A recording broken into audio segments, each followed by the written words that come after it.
Écoutez, je suis ravie d'accueillir pour la deuxième fois à la bibliothèque ce spectacle qui a été réalisé par l'atelier d'écriture de la bibliothèque de Saverne avec Martine qui me suit, qui me dirige de main de maître. Voilà, et puis je vous souhaite une très bonne soirée. J'espère que vous y prendrez autant de plaisir que nous y avons pris la première fois à les écouter. À tout à l'heure. Bonsoir à tous. Merci de venir écouter les mots de l'atelier d'écriture. Nous sommes heureux de les partager avec vous ce soir. Ce soir, nous voulons rendre hommage à Tommy Ungerer, ce grand artiste alsacien qui nous a quittés il y a un an déjà. Il a écrit et dessiné pour les enfants, mais aussi pour les adultes. Il a créé des affiches satiriques, mais également pour l'Europe et d'autres encore. Il a créé ses colères et partagé ses rêves.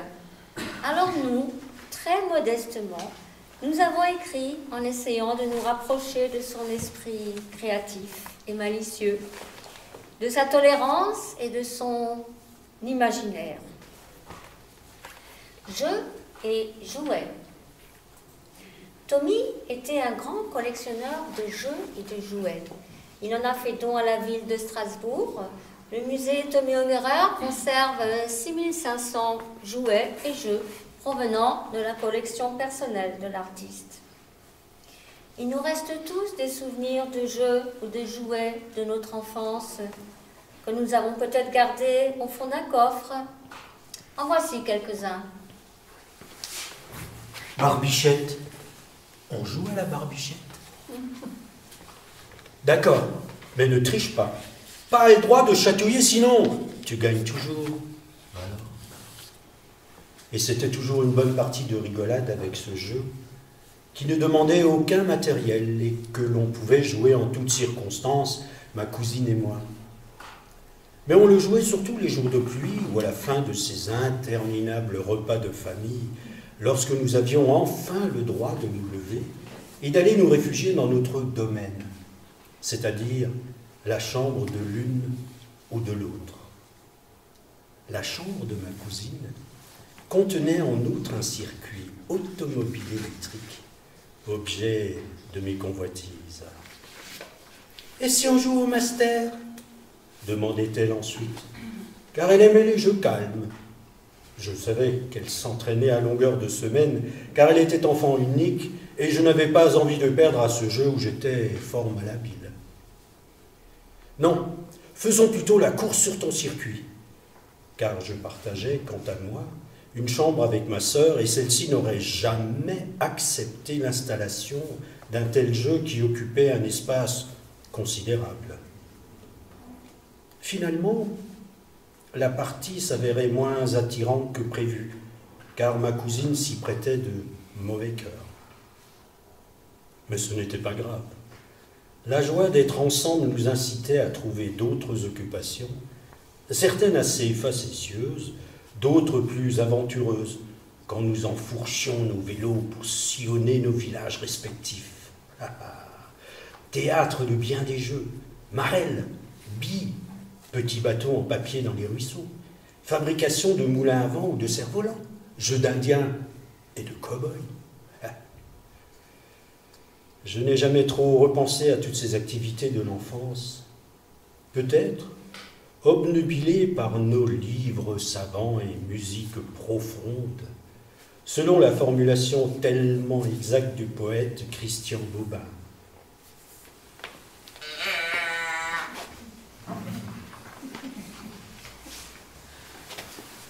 Trinquons à la victoire du jeu de Rami, éprouvant nos nerfs à force de gagner, perdre, prendre des points avant d'arriver à la ligne finale des 1000 points que nous nous sommes fixés. Et puis, décider d'un autre jeu que nous coucherons noir sur blanc sur une feuille avec quelqu'un pour dessiner un circuit automobile sinueux sur du papier. Avec les pointes de nos feutres que nous poussons du bout de notre index, nous sommes la tête d'une voiture de course qui roule à tombeau ouvert tel un bolide lancé à plein régime et qui finit sa course sur les contours du circuit. Ce qui signifie que tu as percuté la glissière de sécurité et que, par la force des choses, tu t'es planté dans le décor. Allez hop, il faut laisser la place à un autre joueur. Mauvais perdant, un joueur décide de jouer à Shifumi en utilisant une paire de ciseaux à proximité et découpe avec une rage démultipliée au centuple la feuille en 1000 morceaux. Plus de circuit avec voiture de Formule 1. Il va falloir trouver autre chose. Et pourquoi pas le tarot, qui nécessite une stratégie plus élaborée. Histoire de pouvoir gagner, tu te prends à observer le visage des autres, en espérant que dans leurs yeux, tu arriveras à détecter s'ils ont les cartes que tu pourras rafler pour accéder à la victoire. Au fil des parties, histoire de faire durer le suspense, tu y intègres les cartes issues du jeu des 7 familles. Donc, cela fait la combinaison de 2 jeux en un. Le délire absolu. On invente, on dissèque, on rigole. C'est du plaisir, avec en prime plus de risque de mauvais perdants. Avons-nous inventé un nouveau jeu? Et si oui, comment le nommer? Et déjà la soirée qui s'achève en franche rigolade. Mais au préalable, nous décrétons d'ériger cette nouvelle règle de jeu pour une prochaine soirée.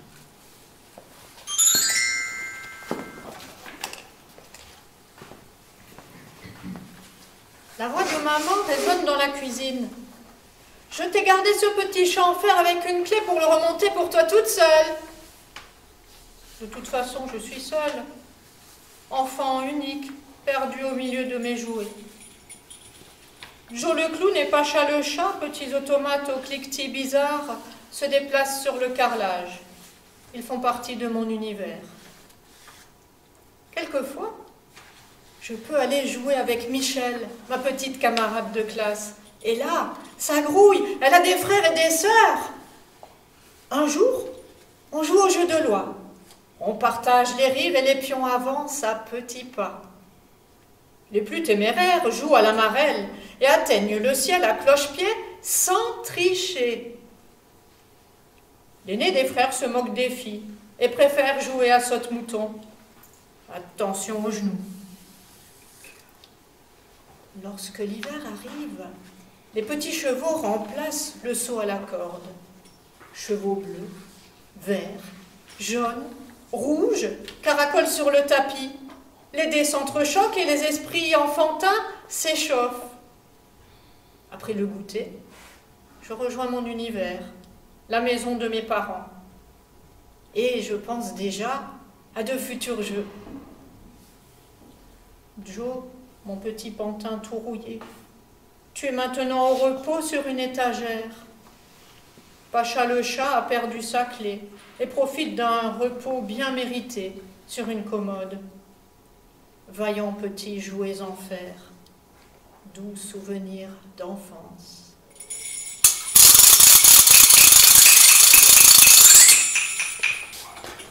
Jeu de lettres, jeu de mots.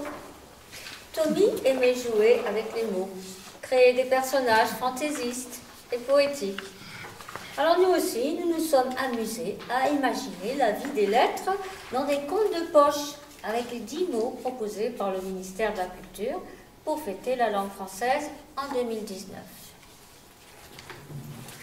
Il était une fois. Un A perdu au milieu de mes cahiers de calligraphie.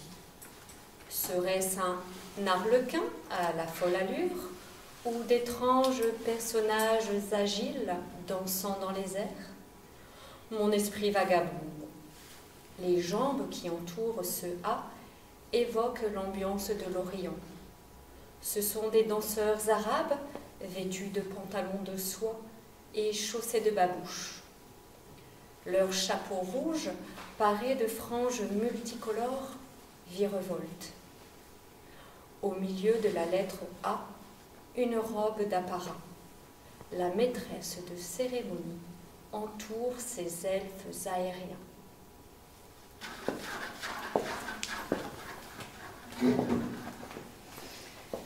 Il était une fois, un soir lointain, un songe sombre, qui à l'aube de la sagesse, perturbant le sommeil, le silence aidant à la somnolence, emporta S dans les bras de B, le bercer, balayer sa souffrance, porter sur ses lèvres le doux sourire de l'apaisement.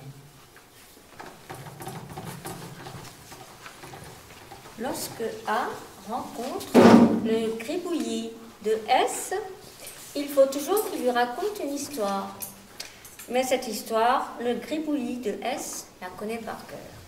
C'est l'histoire d'un phylactère qui se prenait pour une coquille qui aimait bien semer le bazar dans la vie des lettres. Toutes les lettres s'étaient révoltées contre la coquille du phylactère qui, lui, n'en avait rien à faire. Alors les lettres s'étaient enfuies le plus loin possible. À présent, il ne reste plus que le bel A qui raconte toujours la même histoire et S qui ne sait plus où il en est à force de tourner en rond et de faire des gribouillis.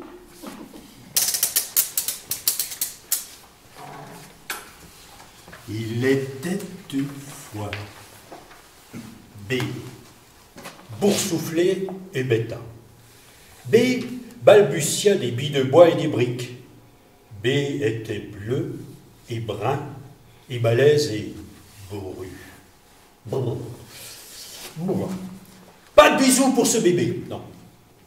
Avec les briques et le bois, son père bricola un barnum. Ainsi, bison et buffle avaient ce bar dans la brume et la bruine. Or, il advint qu'un baryton beugla un bijou de bleuette sur ce bretzel de la berge. Ce bourreau des binocles brisait les ballons des bébés brailleurs. Ce fut un bordel sans blase. Les balourds débaroulèrent sur la berge et baignèrent leurs billes dans la boue. B bondit dans la barque et se barra sans barguiner.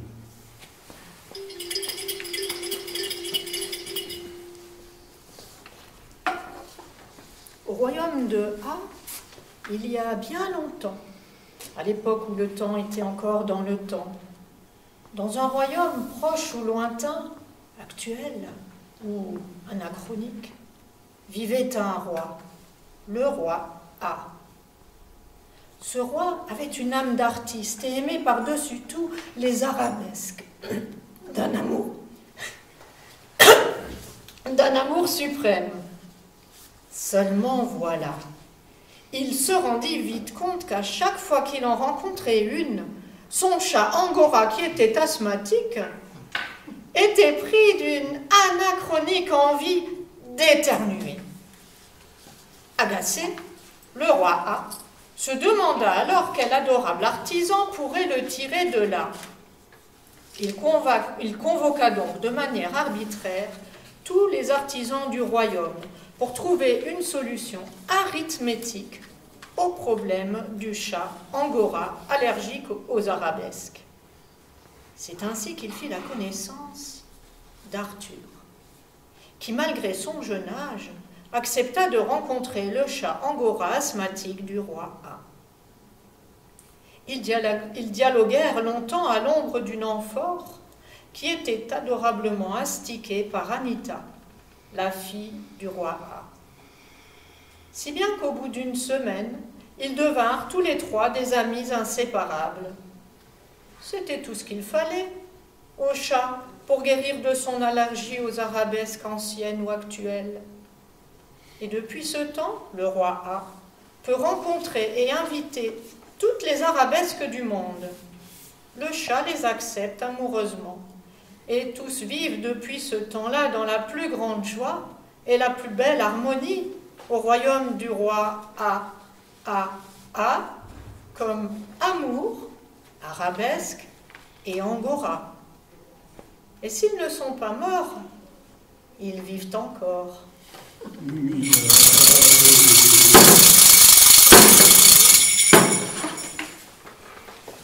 Histoire d'amour insolite. À présent, voici une collection d'objets qui auraient sans doute fait sourire Tommy.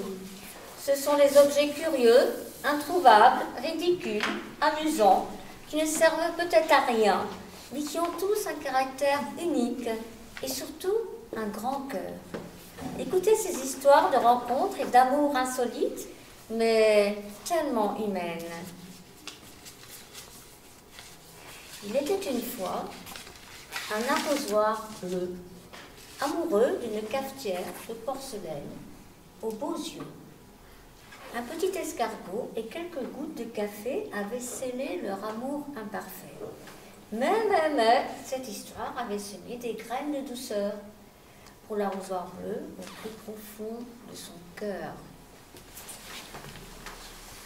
La première fois que j'ai fait ta connaissance, c'était par une belle nuit de Saint-Jean.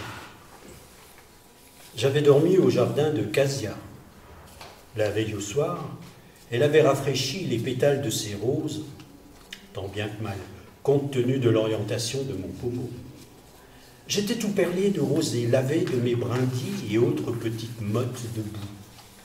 Je dégageais une aura bleutée dans le petit matin clair.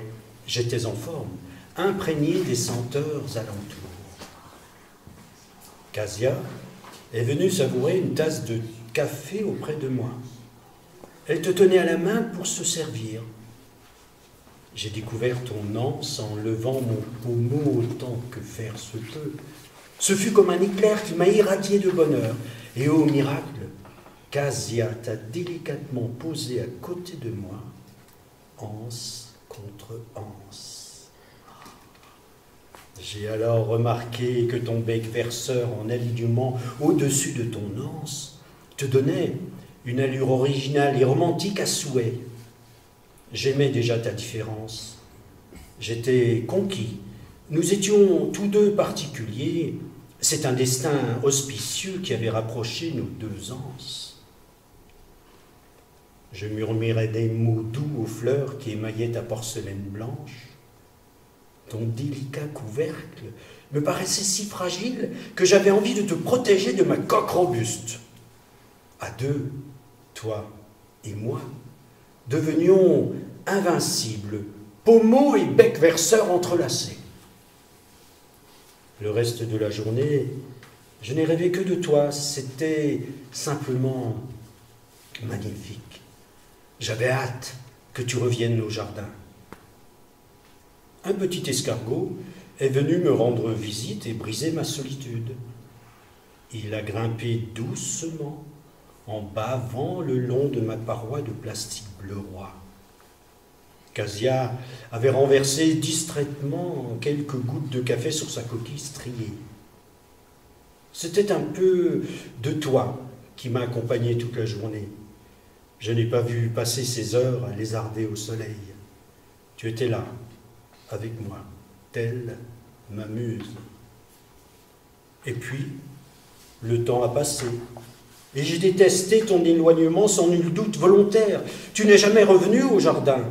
En contorsionnant mon cou, je t'apercevais par la fenêtre de la cuisine. Tu te pavanais sur la grande table, en noyer ou sur le poêle fumant. Un petit four par-ci, un dé de sucre par-là, un chocolat, une cuillère de crème fouettée, j'en passe et des meilleurs. On ne mélange pas le salon et le jardin. Nos mondes n'ont finalement rien en commun. Tu me snobes et tu m'ignores. C'est bien la pire des provocations. L'indifférence. Je me meurs. Je me sens vidé, à sec et à cran. Aujourd'hui, quand j'y pense, je me dis que, bien évidemment, tu ne reviendras jamais au jardin. Notre rencontre était des plus improbables. Cependant, j'ai gardé de toi un certain raffinement qui confère plus de douceur à mon comportement. Je suis plus délicat avec les fleurs, car elles me rappellent ta présence. Et si, un jour de rêve, Casia m'apportait à l'intérieur de la maison pour arroser ses orchidées, Je lui faciliterai la vie en étendant mon cou et en contournant mon pommeau juste pour te revoir et te faire un clin d'œil malicieux et complice. En fin de compte, qui se ressemble s'assemble. Au-delà d'apparentes différences, cela coule de source et c'est limpide.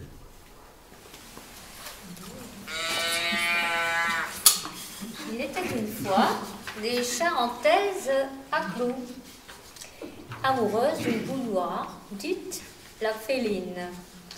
Une passion chaude et piquante, empreinte de jalousie et de trahison. Contrairement aux contes qui finissent bien, le toujours plus vite des temps modernes aura raison de leur histoire d'amour.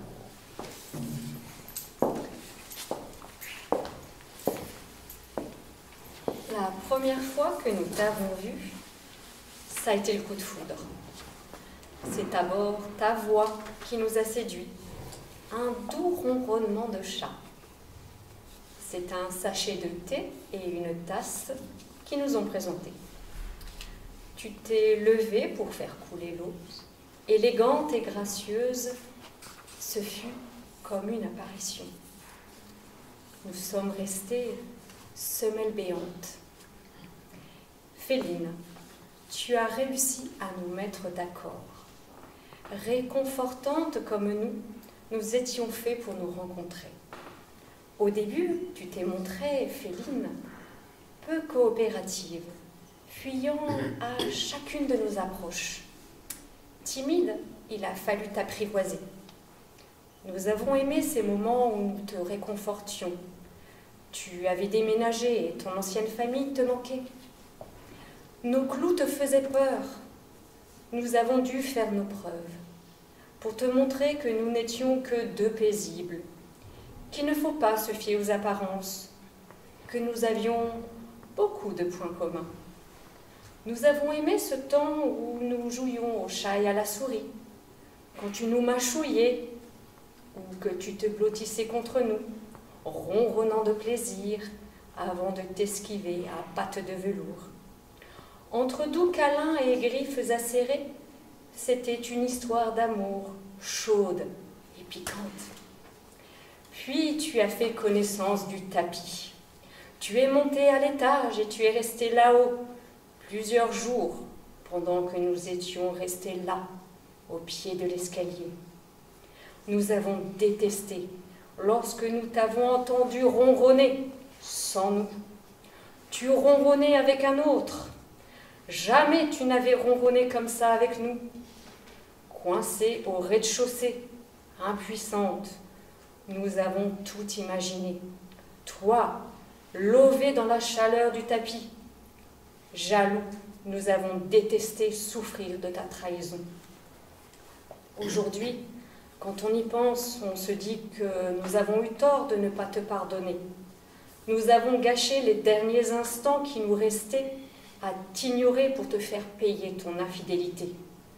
Nous regrettons car nous ne savions pas que quelques jours plus tard, tu allais être remisé au fond d'un placard, remplacé par un truc froid et carré qui ne ronronne pas, mais fait tilt quand il a fini de chauffer.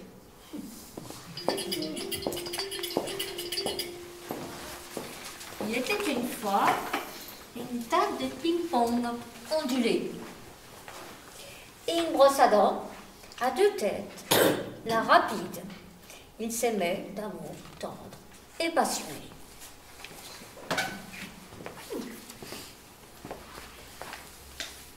La première fois que je t'ai vue, tu étais posée sur le rebord de la fenêtre et tu étais si belle et si svelte. Tes beaux cheveux dorés attiraient mon regard, moi, si lisse et chauve, depuis tant d'années. Et cela m'a donné des frissons dans tout le corps, de sorte qu'aujourd'hui, il ondule encore.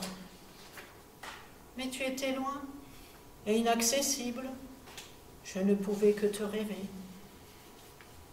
Alors, le jour où la petite Irma, qui t'avait oublié, te posa sur mon ventre lisse, je crus m'évanouir de plaisir. Enfin, je n'étais plus seule, et j'avais quelqu'un à choyer, quelqu'un qui pourrait me choyer. Et très vite, je sentis ton plaisir d'être avec moi. Nous décidâmes de ne plus jamais nous quitter. J'ai tout de suite aimé la douceur de tes caresses et ta capacité unique à me parcourir, et le dos et le ventre en même temps. Ô belle de mes jours, belle de mes nuits, viens onduler avec moi, fais-moi frissonner de haut en bas. Moi je t'offre ma brillance et ma police. Repose-toi sur mon ventre encore et encore. Belle brosse, je t'adore. La nuit, je t'imagine harpe mélodieuse et ton chant me berce doucement. Ou parfois miroir, et je plonge en toi avec délice. Mais quand tu te fais lance-pierre, oulala, je me cache. Oh ma belle, que l'amour toujours fasse vibrer tes ailes et s'éloigner loin, loin, loin toutes les rancœurs. Je t'aime de tout mon cœur.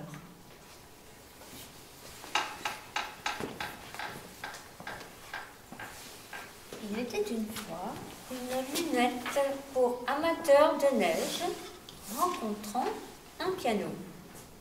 Ils se sont découverts, appréciés, aimés. Malgré la jalousie, les séparations, les doutes, ils ne peuvent vivre loin du regard.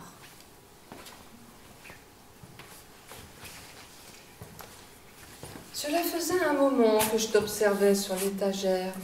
J'étais intriguée et par là même surpris de ton élégance. Lorsque l'on te prenait en main, je n'avais qu'un seul désir, que l'on te dépose sur moi.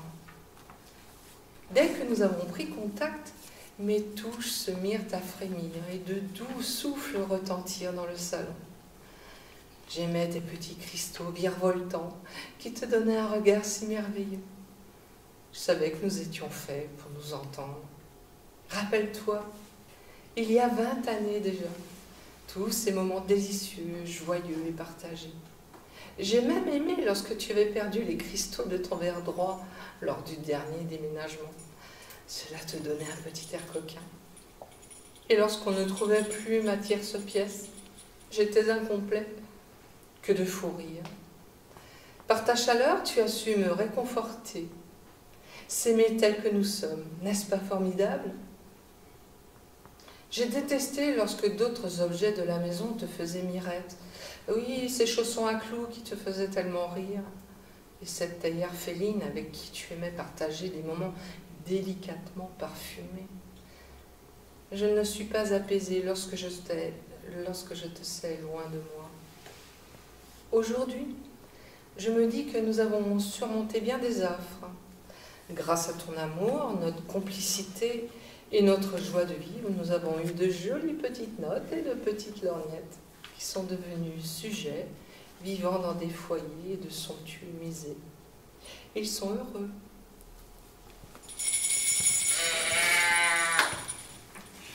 Quand une paire de bottes, très aérées, rencontre un masque de plongée au bord d'une flaque, c'est le début d'une belle histoire immobile et aquatique. La première fois que je t'ai rencontré au bord de cette flaque d'eau carrée, nous avons croisé nos regards dans cette eau miroitante et brillante. Le soleil profitait d'une accalmie et tentait timidement d'iriser ce miroir. La pluie s'était arrêtée et 2 nuages s'écartaient gracieusement. Un rayon de soleil doux et chaud visait nos 2 regards dans cette eau limpide et calme comme une mer d'huile. J'ai aimé la façon dont tu t'es approché de moi, moi qui serrais pied gauche contre pied droit, tremblant comme happé par une vague houleuse et envahissante. Tu m'as fait découvrir à travers tes hublots et ta caméra intégrée un monde merveilleux que je ne soupçonnais pas, même pas dans mes rêves. À chacun de nos rendez-vous cinématographiques, j'admirais des poissons aux belles couleurs nuancées et scintillantes, selon la luminosité du jour. Le soleil, capricieux, jouait avec nous. À quel jeu? Peu importe, nous passions de très beaux moments, partagés entre le rire, l'émerveillement et les surprises. Grâce à ton spectacle chaque fois différent, je vivais des moments magiques et nouveaux. J'en oubliais ma fonction première, si froide, si humide, si désagréable. Et puis, j'ai détesté lorsqu'avec insistance, tu voulais à chaque rencontre me montrer ton aquarium, bien reposant et agréable à voir, certes, je le conçois. Cependant, à force de rester debout et collé au sol devant la flaque d'eau, mes pieds se sont engourdis, ankylosés et paralysés. Ils attendaient de bouger l'un et l'autre pour partir à la découverte d'autres mondes. Ils étaient emprisonnés dans ta caméra. Aujourd'hui, quand j'y pense, je me dis que nous avons bien ri lorsque nous avons entamé ce voyage ensemble. Nous avons certainement dû réfléchir à une solution propice à nous deux. Mes pieds commençaient à se réveiller, s'impatienter et trépigner sur place, revigorés par cet espoir de bouger. Avec attention, j'ai enfilé le masque autour d'une botte et nous voilà partis par tous les temps à la découverte de ce monde merveilleux qui nous entoure. Ta caméra a bien filmé nos découvertes. Quel bonheur de les revoir!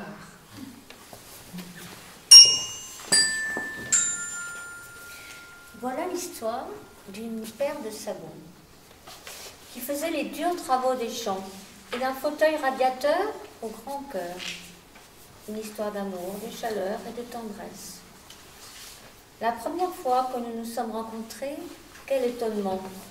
Nous t'avons trouvé si majestueux et sympathique. Tu nous as ouvert tes bras. Tu as compris que nous étions bien fatigués de notre longue journée de travail dans les champs. Nous avons aimé lorsque tu nous faisais un beau sourire pour nous souhaiter une bonne journée, alors que nous étions déjà au pied de la fermière. On avait l'impression que tu voulais nous protéger du froid. Revenez vite, vous réchauffer à côté de moi. C'est la phrase qu'on entendait tous les matins et qui nous donnait du baume au cœur pour la journée. Nous avons aimé la façon où, un soir d'hiver, en rentrant, le chat de la ferme était blotti à tes côtés, mais toi, très vite, nous voyant, tu l'as chassé pour nous accueillir dans ta chaleur.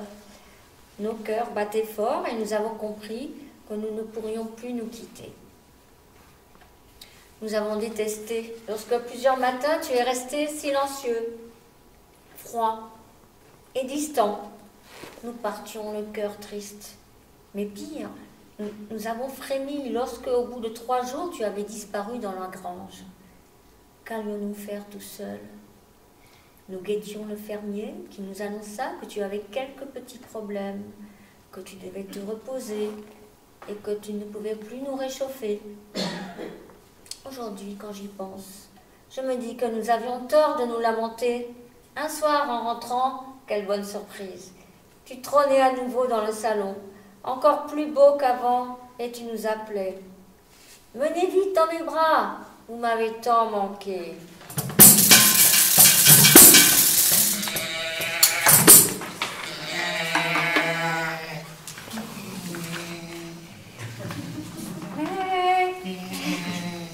Hommage à Tommy. Tommy était un pessimiste joyeux et il aimait discuter avec les enfants.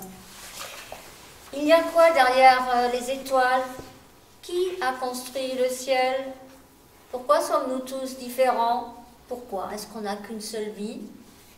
Voilà de bien belles questions. Ce sont les questions d'enfants auxquelles Tommy a répondu dans son livre « Ni oui, ni non ». Il a répondu avec humour et poésie à leurs interrogations sur la vie. Alors pour Tommy, nous avons imaginé l'histoire d'un enfant. Un enfant qui n'a pas peur, comme les héros de Tommy, comme le personnage présent dans son dernier ouvrage, Juste à temps. Peut-être que vous le connaissez, vous l'avez peut-être déjà vu, non?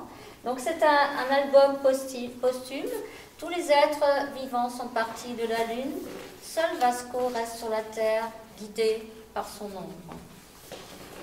Nous continuons également à jouer avec des abécédaires sans queue ni tête. Mais tout d'abord, écoutons l'hommage des chats à leur créateur.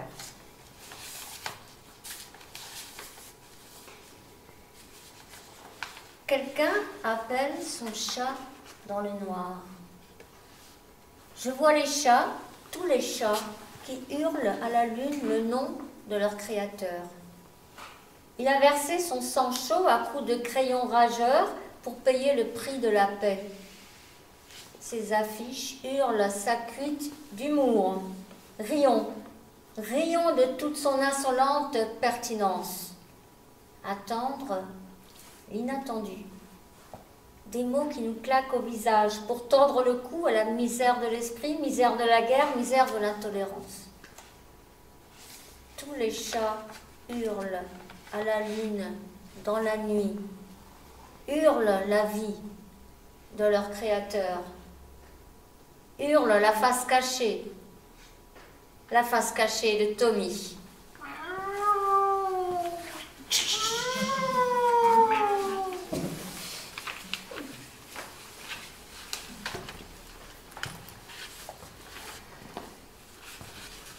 Baya marche sur la terre.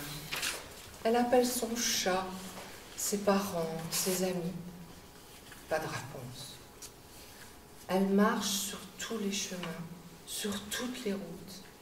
Elle est seule.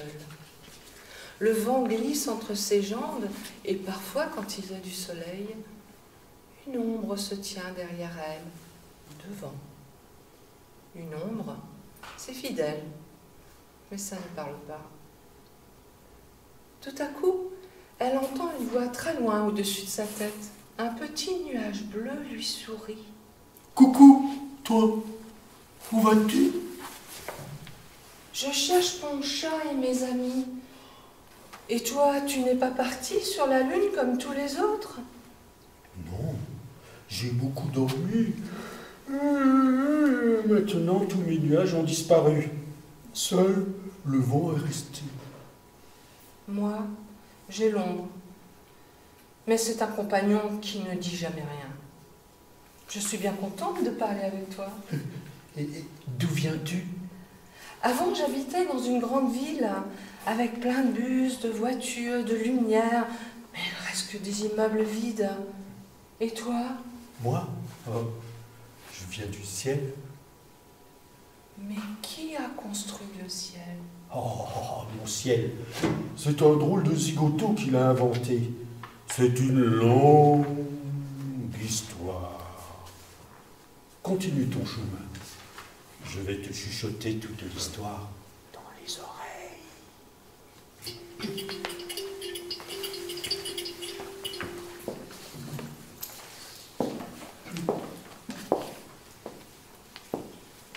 À l'heure du bric-à-brac causé par ta disparition, ton épopée fabuleuse reste gravée dans mon histoire par tes histoires.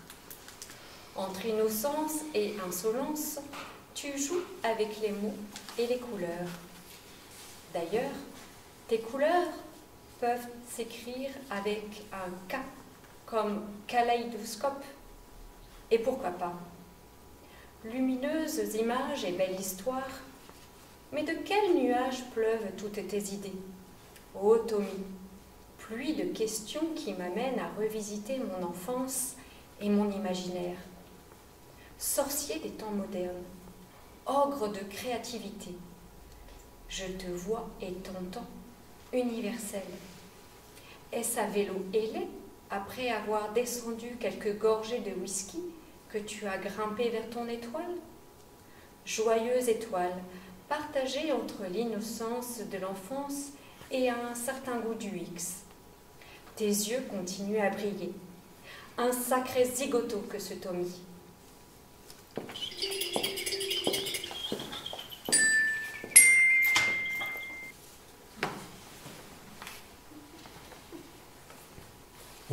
par tes pères, tu es seul, avec pour unique compagnon ton ombre fidèle qui te pousse à aller de l'avant à la découverte de ce vaste monde inhabité, sans fin, qu'il te faut apprivoiser seul, coûte que coûte. Faire un pas, puis un autre, aller de l'avant toujours plus loin. Puis un jour, tu tombes nez à nez avec un personnage étrange, tout en rondeur, blanc, immaculé. Ce dernier t'accoste. Qui es-tu? Je suis Théo. Mes parents m'ont oublié et parti dans un autre monde et je ne connais pas le chemin pour les retrouver. Et toi, quel est ton nom? Jean de la Lune. C'est toi qui fais apparaître la lune tous les jours? Oui, c'est moi. Et c'est à cause de toi qu'il n'y a plus de lune et que les nuits sont noires d'encre? Oui, c'est bien moi. Et pourrais-tu retourner sur la lune pour que je puisse la revoir? Non, c'est impossible, car les autres humains, ceux qui t'ont laissé seul, m'y ont chassé. Donc, il me faut trouver un autre logis. Mais alors, veux-tu rester avec moi pour découvrir la Terre et partir sur d'autres planètes? Oui, pourquoi pas? Dis voir, sais-tu pourquoi l'on n'a qu'une seule vie?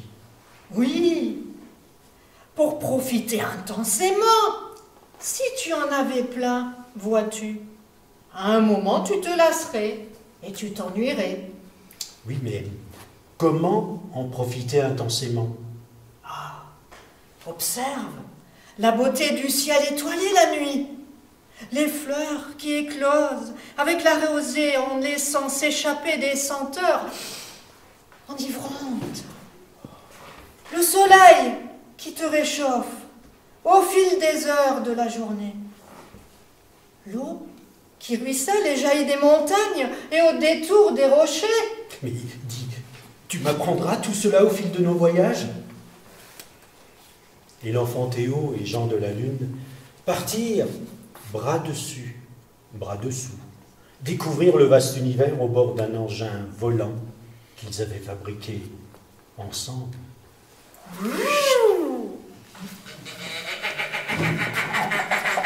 Oh, des malades, là. À toi de briller et pétiller dans le champ fleuri aux papillons, dédié à tous les enfants fabuleux et grandissant bercés par tes histoires incroyables, inimaginables.